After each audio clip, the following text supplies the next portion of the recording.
Brian, how was your week, man? You know what? My week was pretty gosh darn awesome, but it is time for the most awesome part of my week.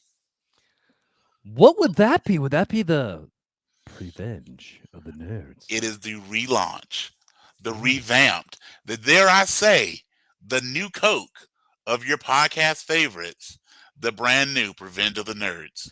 Yes, this is Prevenge 51, and I'm calling this Spaceballs, the pod. Instead of 52, we're gonna go 51. Yes. Yes, exactly. All right. So, hey, Brian, what was your movie or TV show for the week, man? All right, so my movie of the week, and I've got one. I got a movie of the week and a TV show of the week. So my movie of the Awesome. week, again, I will give Amazon credit for sending this one to me.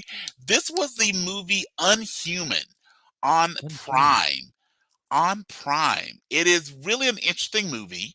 It is Unhuman, and it is a kind of a teen zombie movie with a really good twist at the end. So that's all I get into that. It basically combines Jeepers Creepers and Dawn of the Dead with a nice little twist. So it was my movie of the week. This week was far more shows than movies, but of the movies that I watched, it definitely won movie of the week.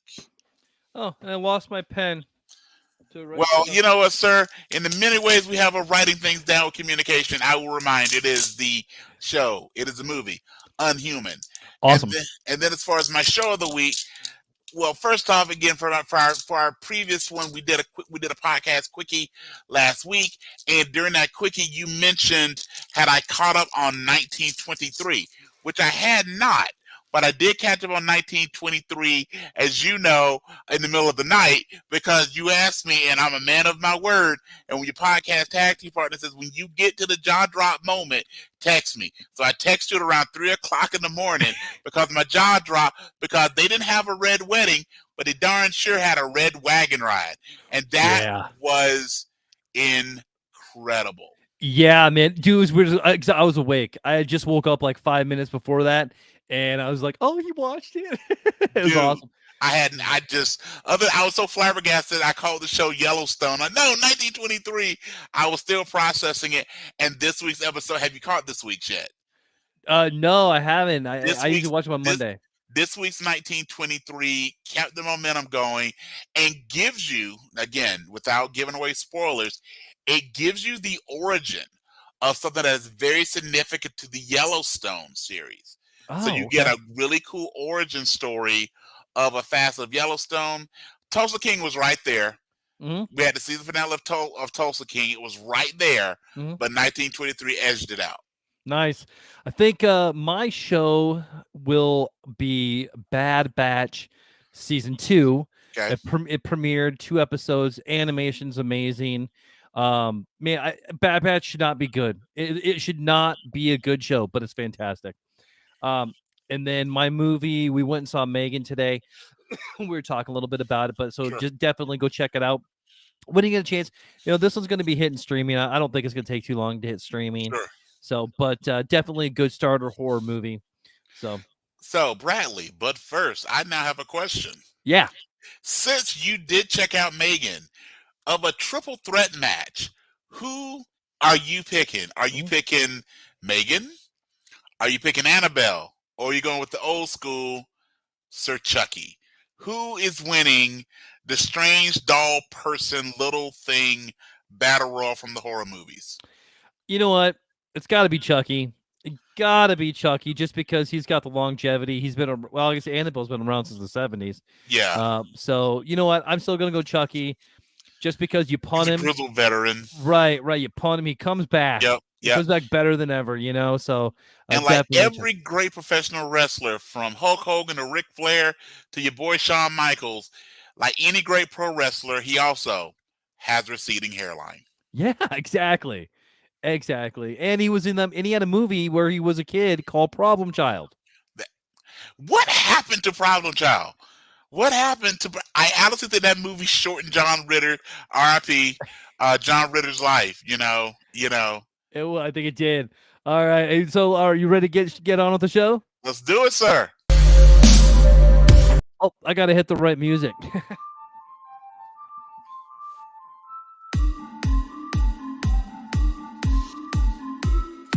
Get your earphones in, everybody, and everybody hear us out. We are PVOTN and Brian Dennis, and this is PVOTN.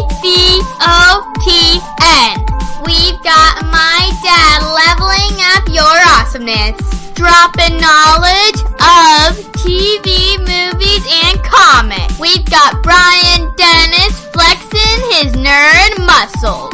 How you level up your awesomeness? He will solve the puzzle. Just when you thought you've heard it all, a new episode will come along. Won't you like, subscribe, and rate our show? One last thing. Leave a 5-star review before you go. Oh yeah! Well, thank you, Leia, and welcome to the Fandemic Presents Revenge of the Nerds.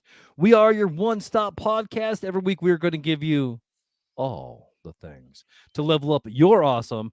You can also order my kids' book, Leveling Up My Awesome, and Stuffed Animal Night Force versus the Dream Invaders on Amazon for $7.99 or $9.99. Contact me for autographed copies for just a little bit more. I feel like you need Bruce Campbell, that if you ever make a movie of your kid's book, somehow you got to get Bruce Campbell in it. Like he should be the narrator, similar to Peter Falk in the original Princess Bride, just reading the stories to the grandfather, to the grandson. That'd be amazing. I'm all for that. And maybe we can get the kid from Problem Child to play the grandson. I don't think he's doing much now. Right. Yeah, like, hey, dude. You need a little help, buddy? Yeah. Okay. Here, I give you a quarter. We can have you in this movie. How about that? Yeah. I love it. All right. So this is how the show is going to go. We are going to tell you the stories that could have led to your favorite movies, TV shows, and so much more. That will be part one. Then the following week, we're going to tell you the after credit scene. That will be the stories that could have happened after the story was told. That will be part two. We're switching some things up a little bit. We like to do that every now and then. So I hope everybody likes it. And if they don't, let us know, and we'll just go back to what we were doing. But first, sir, Brian, I have some Lone Star reviews. Now, what movie are we talking about today? So today we are doing part one of our review of Spaceballs, also known as Better Than Star Wars Episode 1. Yes.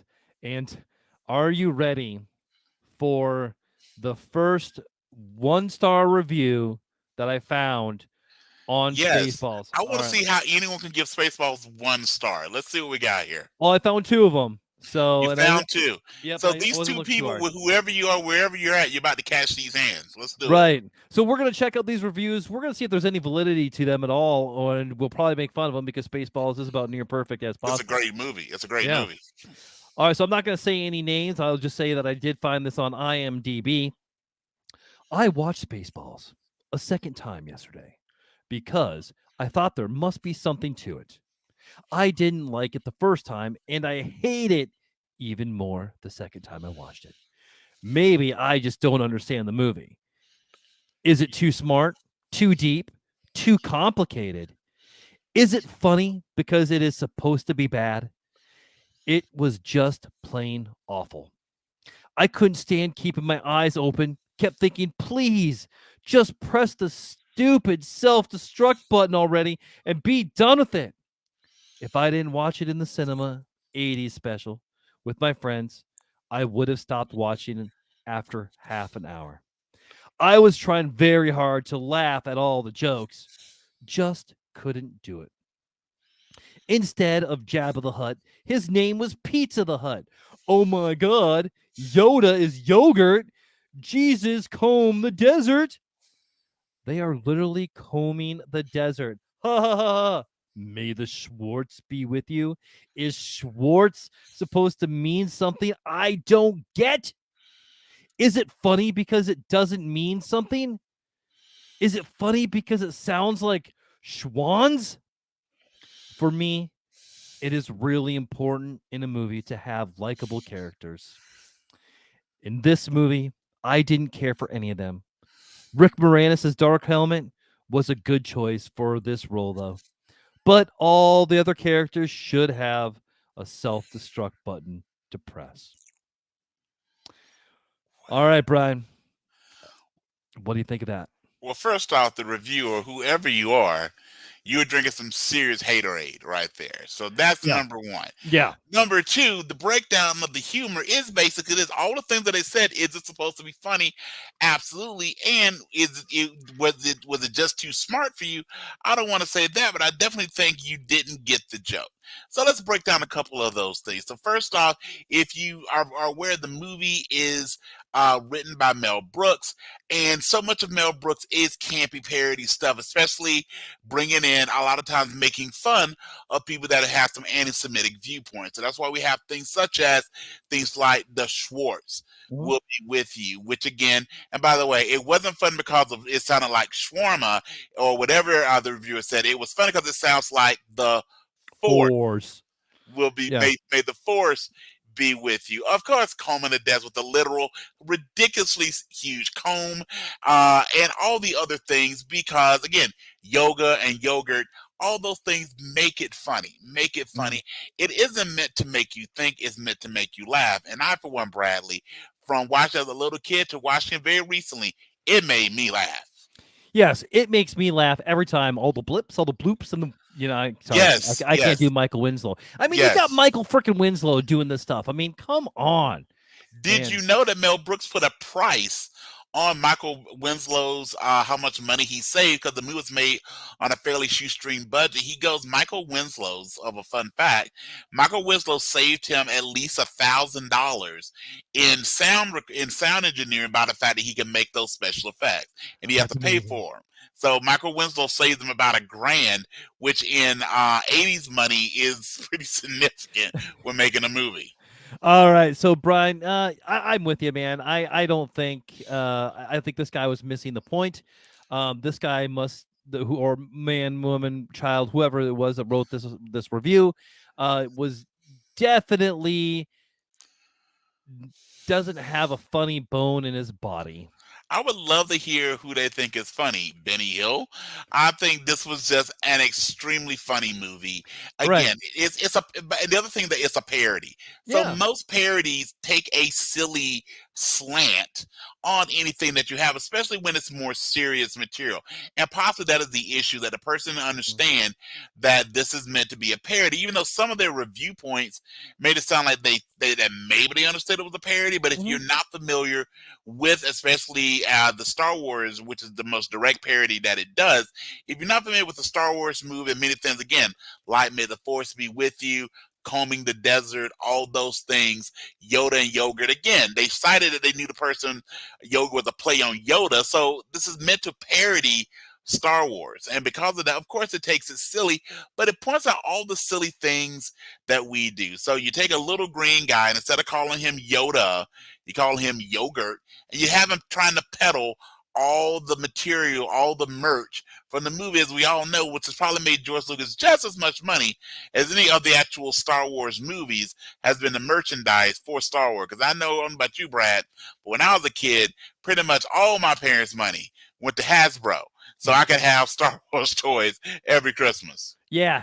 I mean, merchandising. Merchandising, there it is. Right. There it is, sir. Well, and you got the Schwartz, you have a Druidish princess. I mean, obviously, Brian, is there any validity to his review?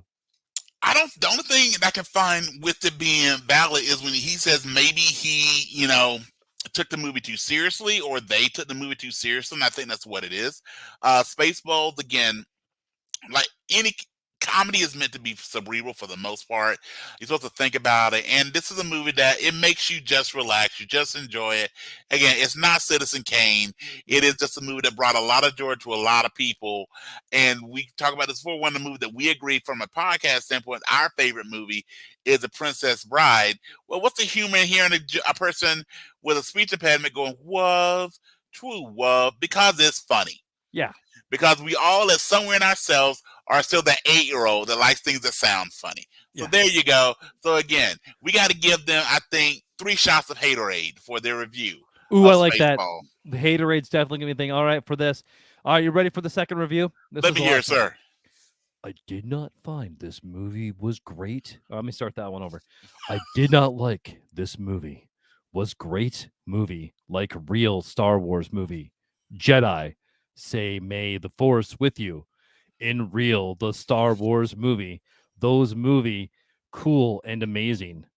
Remember, watch Star Wars Episode 1. That was so cool. If you watch the real Star Wars move, then Spaceballs was not good movie. All right. So, first off, the person writing this is not the most well-written review. There may be some English as a second language, and again, I'll say anyone's second language being English is better than my second language being anything else. Mm, But with that being said, the person review speaks to exactly what we like about it. The person who wrote this said most of the real Star Wars, the real Star Wars, the real Star Wars. This is not the real Star Wars. yeah. This is Spaceballs, okay? And all the things that the person with both reviews that they didn't like, I think for the most of us, is what we do like. Because you have to be a fan of the movies to like the joke. And that may be it. Maybe this person, and by the way, this person thought how cool Phantom Menace episode 1 was. I'll go back to my initial thoughts on Spaceballs. Better than Star Wars Episode 1, The Phantom Menace. With that being said, if you like Star Wars, if you're a true fan of Star Wars, you should be a true fan of Spaceballs, because really, all great parodies, well, our Yankovic's music is a great example of this, all great parodies are really love notes to whatever the original source material is, okay? I am such a fan, I'm going to try and make fun of it, just because you have to know it to actually make fun of it. And these are the things that we all love. 100%, man. Couldn't say it better. Again, I don't feel there's any validity to this one as well. So, you know what? That by the way, that one was from 2022. 2022. 22?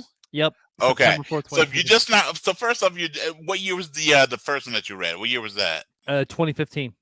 Okay, so if you're just discovering Spaceballs in 2015 and 2022, respectively, unless you are like in elementary school, then I'm sorry for you. Okay, you've come to the table a little too late. We're gonna put Spaceballs forever at the Cool Kids table, and for the second reviewer, we're also gonna give you 3 shots of the haterade. I agree. Are we doing a haterade on a 5-shot thing? Or are we doing?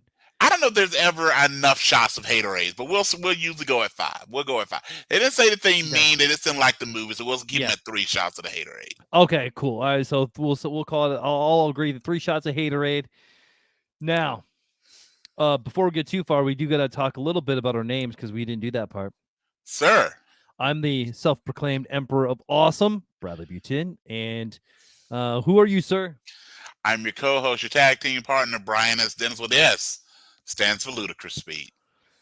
Also, the unverified twin of Shamar Moore, at least in the nipples. In the nipples. And I've been told the back of my neck is a dead ringer for Dwayne "The Rock" Johnson. Really? Yes. Wow, dude, yes. That's awesome. Yes.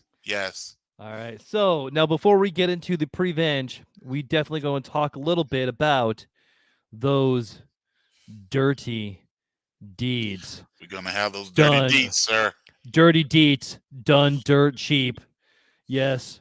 All right. So here is going to be the Did You Knows. This is where we're going to talk a little bit about the movie, that we're going to kind of pitch our own type of thing. So, Brian, what do you got?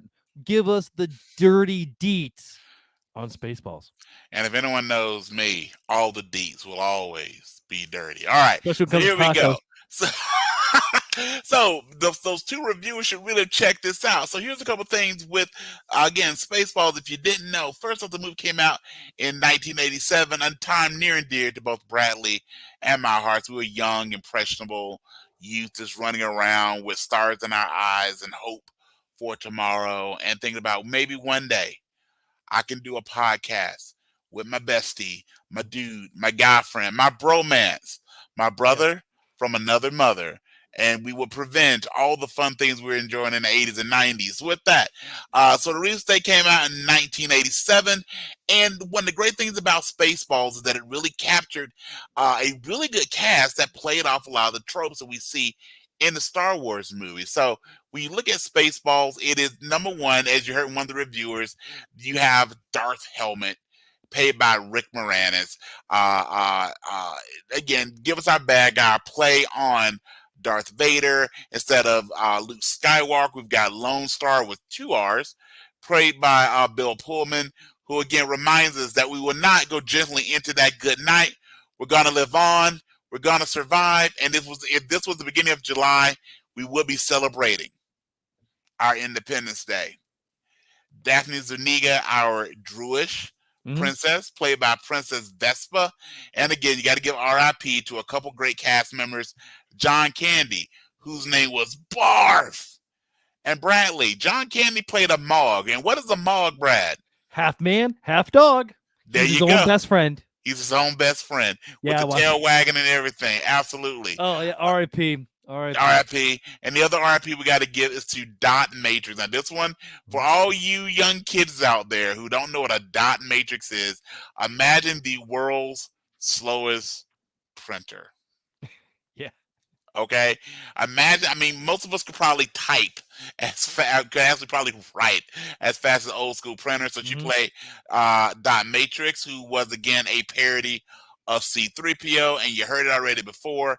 But then primarily the other big cast member that again was a parody was actually played by Mel Brooks on 2 different characters. Number one, he played President Scrooge, who was the leader of the Spaceballs, which is basically the Galactic Empire of this, meant to be the evil Emperor Palpatine. And then where he really steals the movie is he plays the wise and powerful Yogurt, who was meant to be Yoda. By the way, Bradley, if we had, if you had to name your favorite flavor of yogurt, what is the most wise and powerful flavor? Orange creamsicle. Sir, I was gonna go salted caramel, but I can ride with that. Yeah. I can ride with that. All right. So that gives us our cast. And if you don't know, most of the plot is about, again, Lone Star, Barf, and Princess Vespa trying to stop the evil Spaceballs from getting all the oxygen, the air, from planet Druidia. Hence, she's a Druish princess. Get it? Because Druish and Jewish. Because, again, Mel Brooks. And the parody. And the parody, right? And to which they were going to suck all the air out of planet Druidia, which is a planet wrapped around like a big, basically plastic hamster wheel. So, Bradley, maybe this is what Tony Stark meant by saying that the world needed to be surrounded by a suit of armor. Maybe he was inspired by Spaceballs. You know what? That's going to go in my brain canon. That is 100% going to be in my brain canon as why Tony Stark decided he wanted to create Ultron and the Avengers 2 happened. Absolutely. So again, for those 2 reviewers, understand without Spaceballs, you get no Avengers Age of Ultron, which means you don't get James Spader as a big hulking robot. That means you don't get like a real confusing Quicksilver who dies, but maybe he didn't, and Peter and Traitor and all that sort of stuff. You know, we don't get that. All right. And then, of course, in the end, through the power of the Schwartz, the heroes win, because remember that Darth Helmet is absolutely nothing to Lone Star. And if you don't get that one, we probably were talking more about it. But that's the general plot of it. It's a great movie. Again, lots of laughs, lots of little adventure, lots of little nuggets that people can talk about, which I think is why it's one of our favorite movies. That's a movie that number one you can watch and probably memorize, as I have. But just a little nuggets you can bring, and it's a great test for friends if you're in the movies and trivia. Let's throw a couple things out there. And with that, I have a couple pieces of trivia for you, Bradley, regarding Spaceballs. Okay, so again, one of the things that we see in Spaceballs all the time is yogurt talking about all the Spaceball merchandise. Merchandising. Yes. But Bradley, did you notice one thing that was always conspicuous by its absence? There was no Spaceball merchandise. Mm-hmm.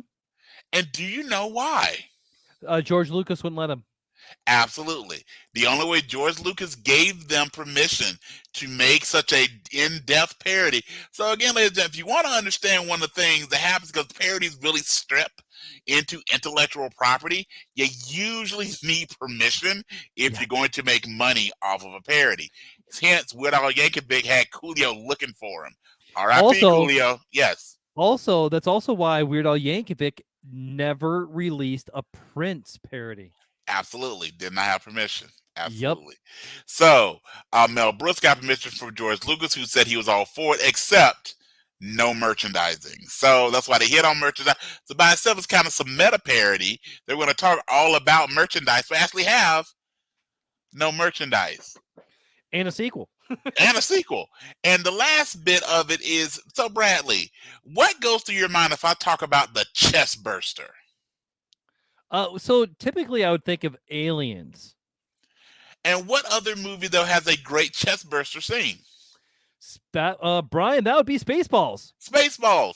And Bradley, while John Hurt played the actor who experiences the chest bursting in Alien, who experienced the chest bursting scene in Spaceballs? Well, Brian, again, that would be John Hurt. Sir John Hurt. And did you know how much he got paid for his scene? Probably not much. A whopping zero, a goose egg. Mel Brooks told him it was going to be just a walk-on cameo. He could show up, walk on, say a couple things, and then walk off screen, so he agreed to do it for free. It wasn't until he actually got there that he was told it was really pretty much a shot-for-shot remake of it, including with all the special effects that go about it. He was there for a full day, but because because it was such late notice, everything, he actually did not get paid, and that was one of the things he talks about that maybe he regretted in his career, is that he never stopped to renegotiate with Mel to get paid for that scene. So he actually did the scene free of charge. So Mel Brooks is actually doing he's got a TV show for the History of the World Part 2. Does he? Yeah, it comes out, I think, next month. It's a Hulu thing, I believe. Wonderful. Yes, Wonderful. I am beyond excited. We will definitely be doing some quickies on it. So first off, Mel Brooks is a fantastic actor, and just to show you again the depth of Mel Brooks. So let me down here, Bradley. If I was in a Mel Brooks movie and I said the word Frankenstein, what would your clapback be? Young Frankenstein or Frankenstein? Yes, Frankenstein. Yeah, yep. Yes, yep. And of course, my favorite Mel Brooks movie quote: "Where the white women at?" All right, so.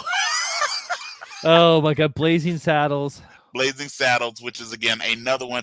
And again, one that we love so many of the things that Mel Brooks put out, and a lot of these parody things, is they typically have deeper meaning. So the fact that they made sure to play on, again, a lot of those insecurities and stereotypes that people have had about Jewish individuals, Jewish culture.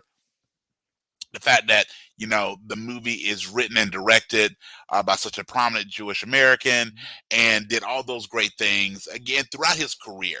That's what he's done. And by the way, Stan Lee has done many of those things as well. It's long been reported that mutants in the Marvel world, you're not going to get through a revenge without us talking about the MCU just a little bit, that the general idea of mutants in Marvel are that they are an analogy for a person of Jewish descent who have been ostracized and killed and hunted down. So again, thank you so much, Mel Brooks, for all that you bring to us. Yeah. Bradley, before I put a pin in this part, sir, do you have any favorite quotes, or what are some of your favorite moments regarding Spaceballs? I think my favorite would be They've Gone Plaid. Yes. Also, when somebody asked me if I found something, like, I ain't found shit. I think that's probably my most quoted part of Spaceballs, to be honest. And then, any chance I get to throw out the merchandising, Yes, yes. that, and then Pizza the Hut, which I actually that's going to be part of my pick, one of my pitches that we'll talk about shortly. Very But cool. Very cool. yes, man. Those. What about you, man? Well, I think I shared this with you. So back when I was learning how to drive, my mom actually taught me how to drive. My dad worked construction, was usually still at work when I was trying to get my reps in for driving. But one of the first times I got to drive with him, I actually was driving him to work because I needed the car that day. So I'm taking my dad to a work site, and it's down this kind of back country. There's no one in the car, no one on the car, me and him. There's no one on the road really, but me, him, like a couple tractors. And as we're driving, and my family were movie watching people, so as I'm that's plodding along like most, nervous first year drivers. My dad is like, "You're gonna make me late. We got to get there." And I'm just like, "Okay, I'm hurrying her." And he finally goes, "Punch it. We need to achieve ludicrous speed." Uh, I love this. I cannot tell you how cool it was to be a 16-year-old with your dad yelling, "Let's hit ludicrous speed." And I tried to gun it in my mom's Pontiac. By the way, ludicrous speed in a Pontiac is not ridiculous. like an 84 Pontiac Bonneville, a little different. Like at that point, I think I hit the gas and the car literally said, "What are you doing?" But it did lead me to that. So yeah, ludicrous speed and the Pizza the Hut. Huge fan of Pizza the Hut, and the silliness of again one of my favorite cartoons as a kid was Transformers, and the cartoon Transformers, not that loud Michael Bay Axe commercial, but when they actually turned Spaceball 1, which is meant to be the Death Star, when they turned Spaceball 1 actually into a maid so she can vacuum the air and the mountains and the trees and everything out of planet Druidia, was just fantastic. And by the way, Princess Vespa, while she may have been an only child, I think she should have 7 siblings because, Bradley, you know what they say? 8 is enough. Yes.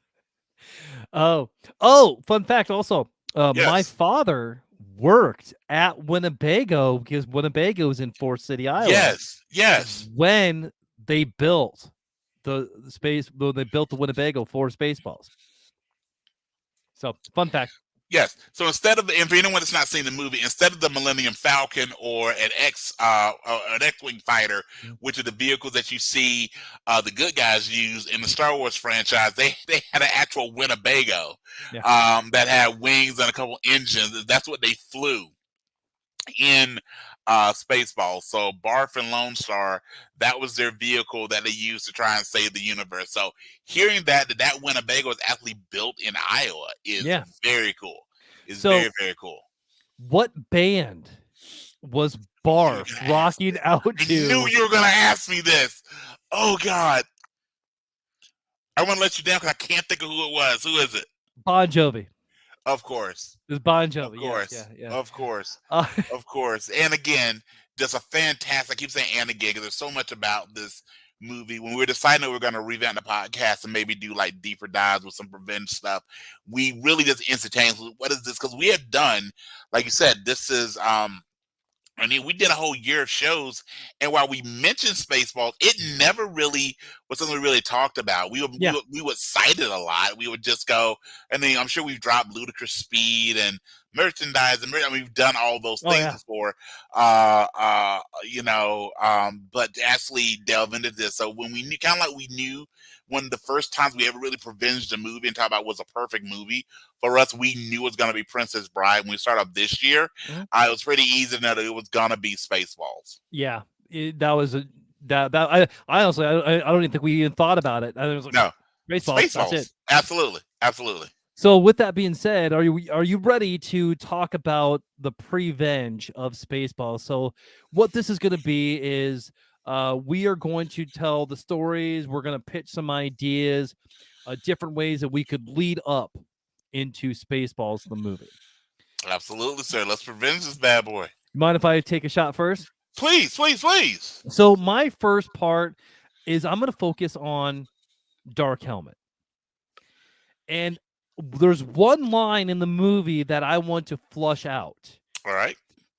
When he says, I am your father's brother's nephew's cousin's former roommate. Mate. Yes. I think that would be the seminal moment that'd be where he becomes that's where he finds a Schwartz within him. And at first he was going to be good, just like Anakin Skywalker. He was good, and he was actually training with Yogurt. Yogurt finds him, and by the way, the tagline for the prequel is going to be this: "Evil always triumphs good," or "Evil always triumphs because good is dumb."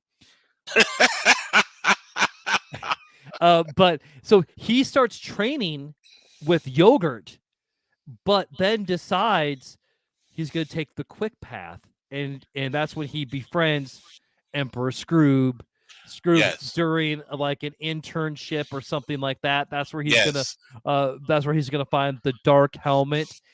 First it'll be light helmet, dark helmet, everything like that. Absolutely. And that I think that would be amazing. I think it'd be really cool to tell the bully becoming the bullied becoming the bully. Right. Right. And I think you could do this in a couple of different ways. Again, it's taken in stride with the fact this is a Mel Brooks parody. You would want to, have a little bit of background to the Anakin backstory, but how would you do this? So I think one of the best things that you would do is that you would create some type of metaphor, allegory, some type of comparison with someone like Obi-Wan Kenobi, right? So that's where we got to start. And you would definitely want to play with someone with a really strong British accent, that big commanding piece. I think perfect one of you after the cast. This will be Carrie Elwes, famously from Robin Hood Men in Tights, another Mel Brooks film. Because remember, unlike other Robin Hoods, he actually has a British accent. Yeah. Yes, he does. And given you just look at kind of what that relationship was, again, I'm your father's brother's nephew's cousin's former roommate. So that obviously is a play on the idea that in Star Wars, you have that great moment in Empire where Vader tells Luke, Obi-Wan never told you what happened to your father. And then he goes, I am your father. And, Mark Hamill, great Joker. But that was the weakest. Like, if you just found out your mortal enemy is also your father and just cut off your hand, by the way, just that little, no, that's like finding out you're allergic to, I don't know, peat, so you can't have like refined sugar anymore. No. Okay. I have to eat stevia now. No. Okay. But it's pretty handy.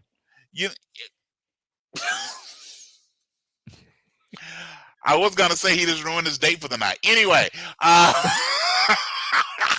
You win that one. You win that one. Speaking of that, even though we are in a new year, kids, if you think that maybe there's one Christmas present that was missed, don't forget to go to your parents' bedroom, if they're out of the house, see if there's that shoebox. Yeah. Slowly take the shoe and don't open it just yet. Put it on top with your bare hand, go in, and I guarantee there'll be a surprise waiting for you. And that is from your buddy Brad. Okay. So regarding the rest of the background story, I guess you got the former roommate. So you would just, like you said, he's under the tutelage of Yogurt. But let's say that my head goes to Harry Potter, where maybe the former roommate is just this cocky kid with all the things, and he basically offers to bankroll some merchandising for Yogurt. And next thing you know, I just love that I can see Princess Leia's head kind of hovering behind you with the blurred screen. What would wind up happening is he just completely ditches Darth Helmet. And the best part would be, what if the former roommate, if they could get him, would be like Martin Short? As someone awesome. That they're always getting confused with them. Or that'd be a great one for maybe Bill Murray or someone to go, like, just again draw those Ghostbusters comparisons. But he gets dropped, and as he writes, he's out there, Emperor Scrooge shows up and pulls out of this oversized hat box the helmet. the helmet, and he puts it on there.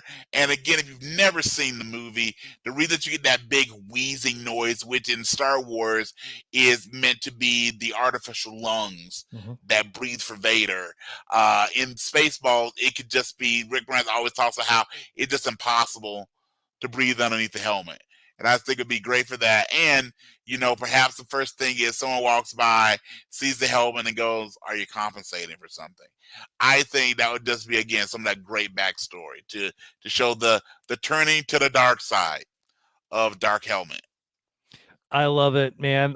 Hey, so with that being said, what about you? What do you think? What do you have any ideas? Do you have I know your brain's been going. Yes. Where did your brain take you when we were talking about telling a story about before Spaceballs? Well, you got to go with the buddies in the movie, right? So you've got Lone Star and, again, Barf. You just can't say Barf. I said it earlier, and my heart just had, you can't just say it regularly.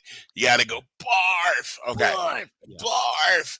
So I want the backstory of how Lone Star and Barf met, and we could actually call it when Lone Star met Barf, a non-solo story. See, not non-solo, but non-solo. You like that? Yeah, I love that. Yes. Dude, you are just winning this episode. I'm doing my best. here.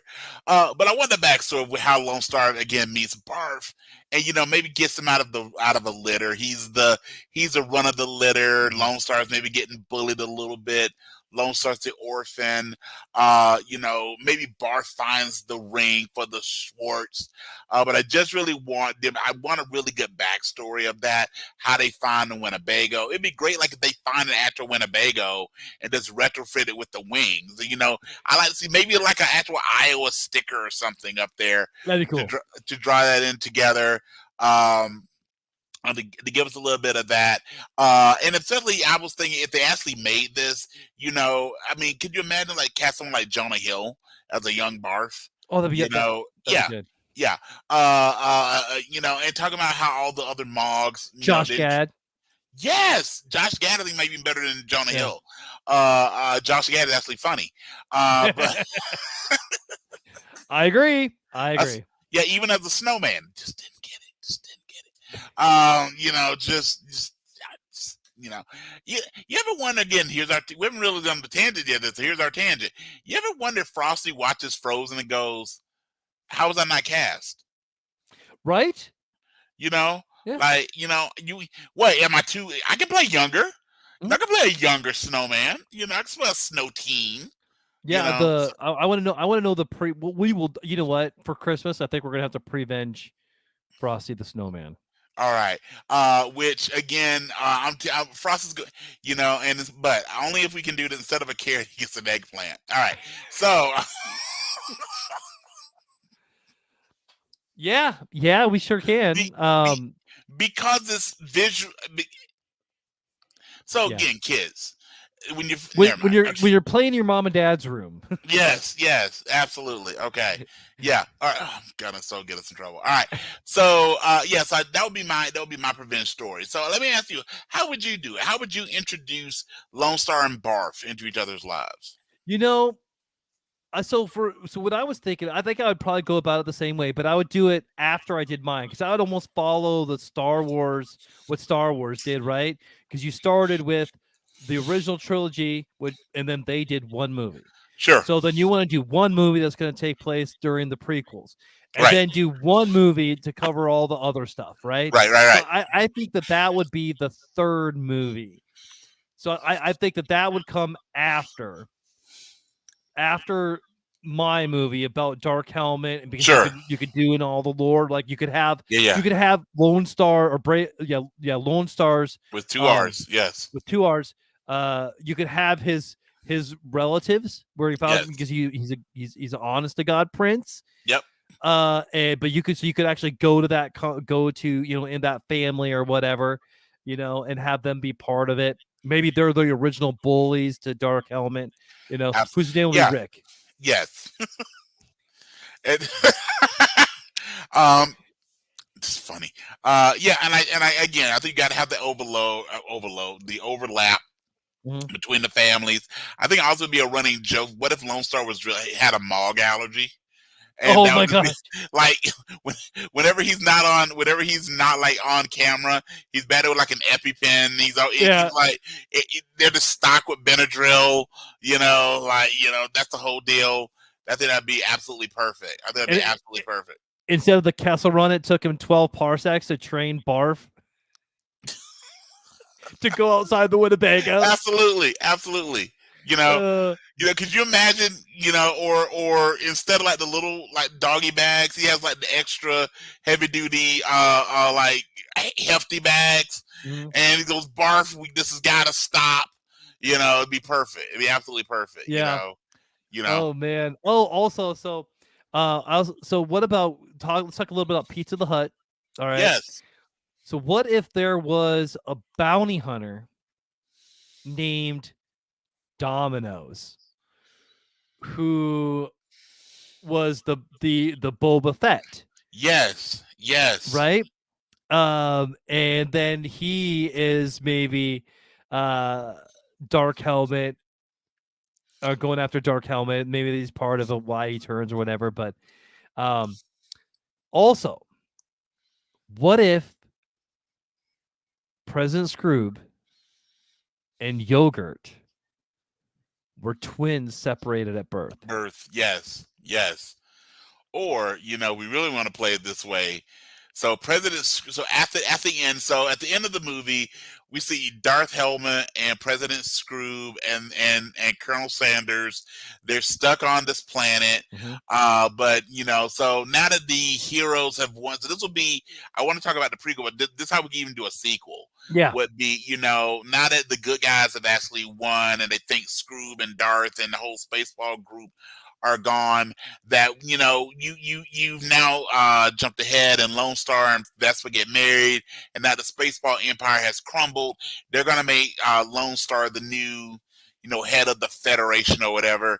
And then right as Lone Star is about to take his oath of office, here we see again, I love how they do it in the movie, Mel Brooks is running down this really long hallway to say he does not accept the results of the election.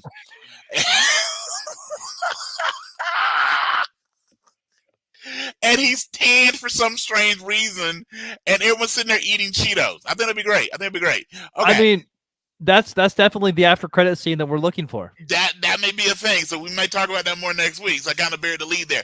But then, as far as some things beforehand, I really like that idea of doing a Pizza the Hut movie, because I think you could play with all the pizza ideas. So think about this. So, and I thought about this even when I was a kid, that you see the guy next to Pizza, kind of his right hand person, that we really don't see him in those scenes. Like I don't even know if they name him in the credits. They don't name him during the movie, but maybe they do, and I don't remember. But he looks like that old school gangster thing, right? And kind of like, so I'm thinking, what if Pizza the Hut used to be part of this big crime syndicate, and the crime syndicate was called, the Pizza Godfathers. Do you like that? I do. And then, like, they're playing on your idea. You've got Domino, who's like the big assassin. Like maybe the head of the Godfathers is named Papa Murphy. You can just play with that. So I think that'd be great.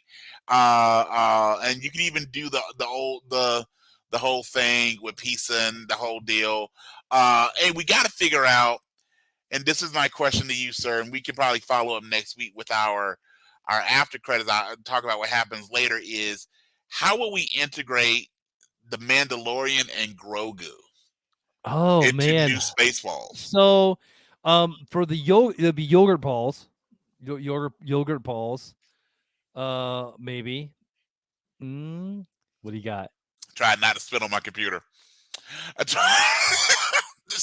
Everything I had not to spit on my computer, my friend. That was good. Okay, so yes, more with the yogurt balls. Okay. And then I think that for the Mandalorian, see, that takes place after The regular Star Wars. Yep. So, oh man, I don't know. So that gives us something to maybe puzzle over. And anyone listening, if you've got ideas, let us know. Yeah, But yeah. that would be maybe something to think about as we've seen Star Wars grow. How do you integrate that into any new Spaceballs property? Again, especially with Mando and Grogu. You know, you even maybe play with Bob a little bit, Boba Fett. But definitely Mando and this, and or honestly, if you had a direct parody of of Andor to show up, and people said no one likes you, and just he's in for like 2 seconds, and you push him away. Like yeah.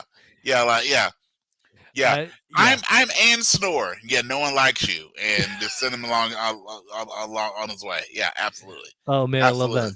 Awesome. What else do you got for Prevenging? You know what? Those are the big ones, but I definitely like that idea, and I think you again play with a couple things. Part of me goes, what if you again played out the idea of we didn't talk a whole lot about Vespa. Let's see Vespa's backstory get integrated. Now that we again are RIP, we don't have Joan Rivers who voiced Dot Matrix, so have a new Dot Matrix, and they have to make an R2D2. Yeah, they did not have an R2D2 in there. They didn't have a play on R2D2. There wasn't space. I mean, the movie isn't that long, and they have a lot of characters. But I'd love to see them integrate an R2D2. But let's again all those preventing things of how do Lone Star and Barf meet again, the origin of Dark Helmet, the rise of Emperor Scroob, and I think you can play so much with our 45th president and drawing some lines there. I think that's an idea that Mel Brooks would absolutely love. Just I don't know, but I have a feeling Mel Brooks has thought a lot about how can I just make a parody of this, which I think would be fantastic. And of course, what if, and this is my last prevenge of it, what if, since we know that there are 2 rings of the sword, so Dark Helmet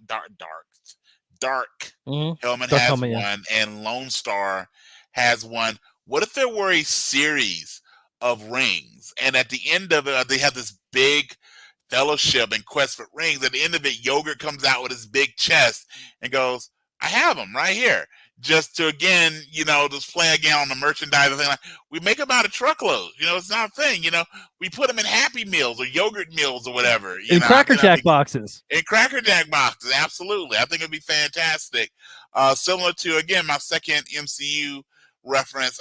When you get to Loki and they realize that all the Infinity Stones aren't really that important to the Time Commission, it's like, oh yeah, I got one of those, a paperweight. Like, here's all these great rings of power.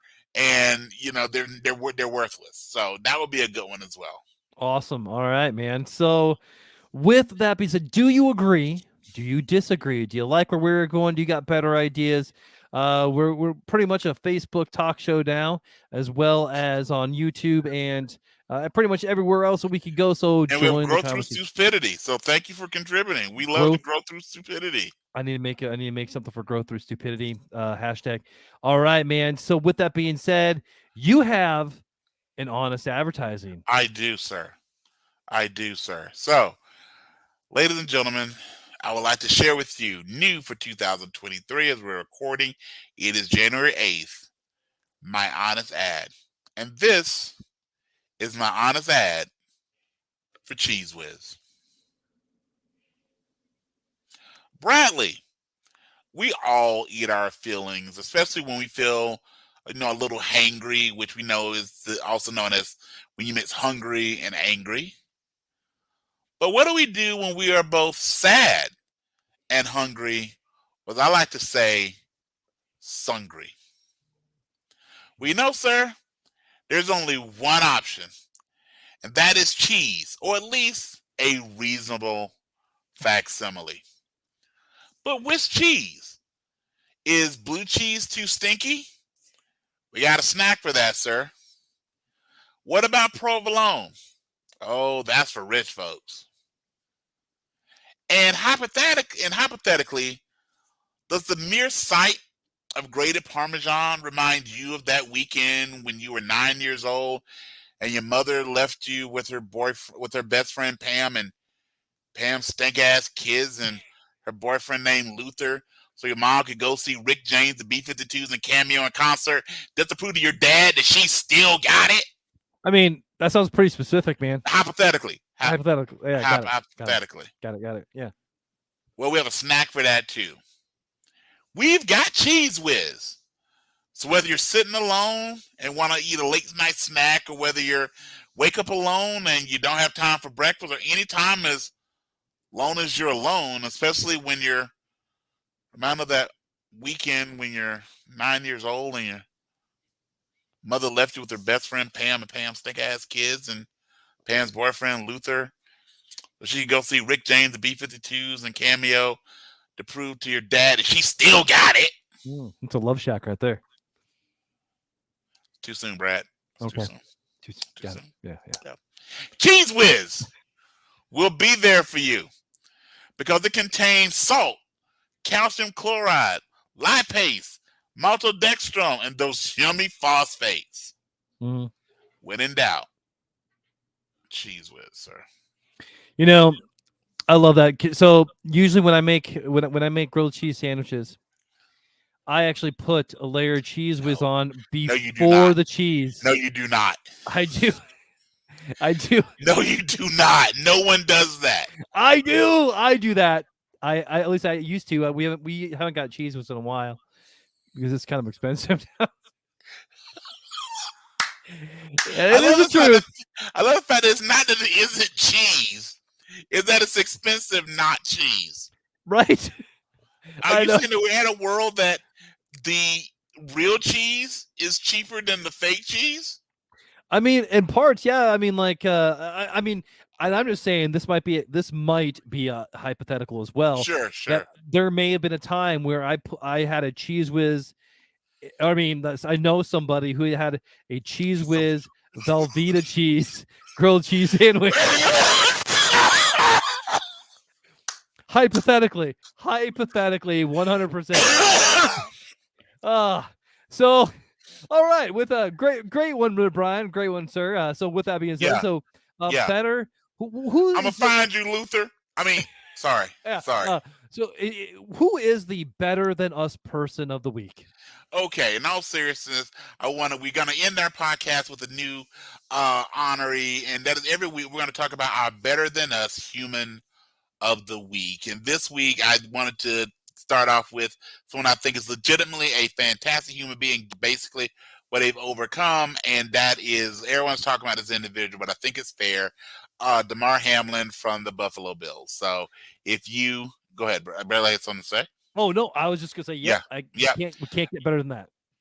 So if anyone, I'm sure there's no person listening to this podcast that has not heard this, but last week during the Buffalo Bills football game, Damar Hamlin took at least appeared to be fairly routine shot to the chest on a routine tackle. Unfortunately, he suffered a cardiac arrest.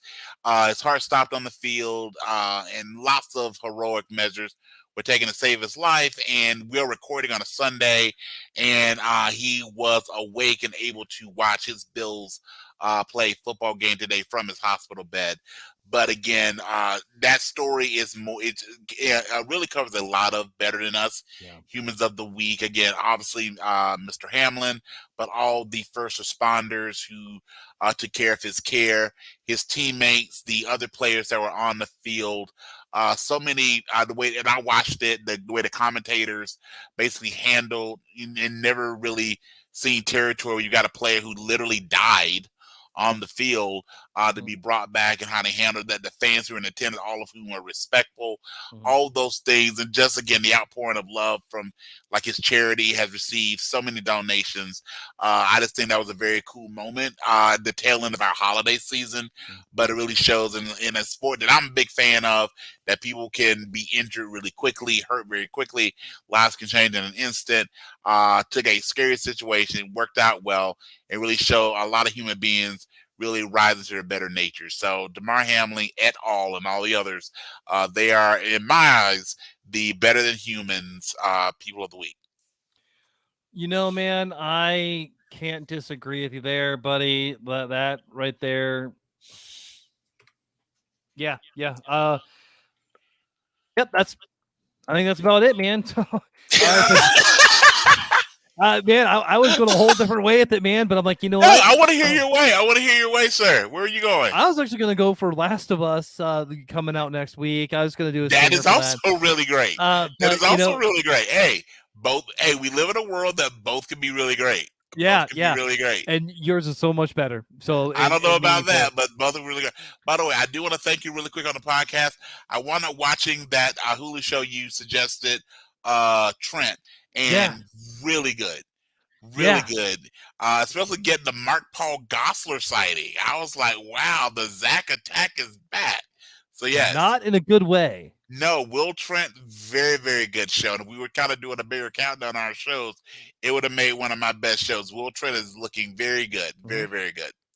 Awesome. So if you want to tweet, if you want to, man, I can't talk now, man. You can tweet at me. We took 2 weeks off. It's gonna take a minute to get back in the groove. Right.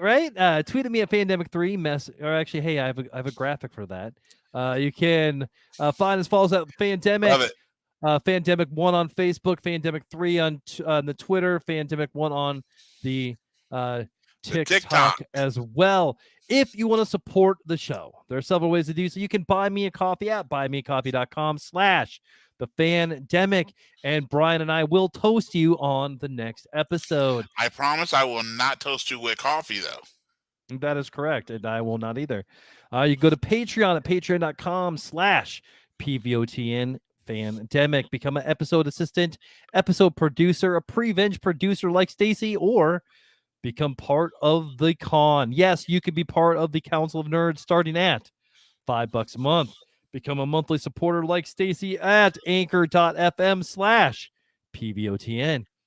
Or, you know what? Just share the show with someone you want to make a little more awesome.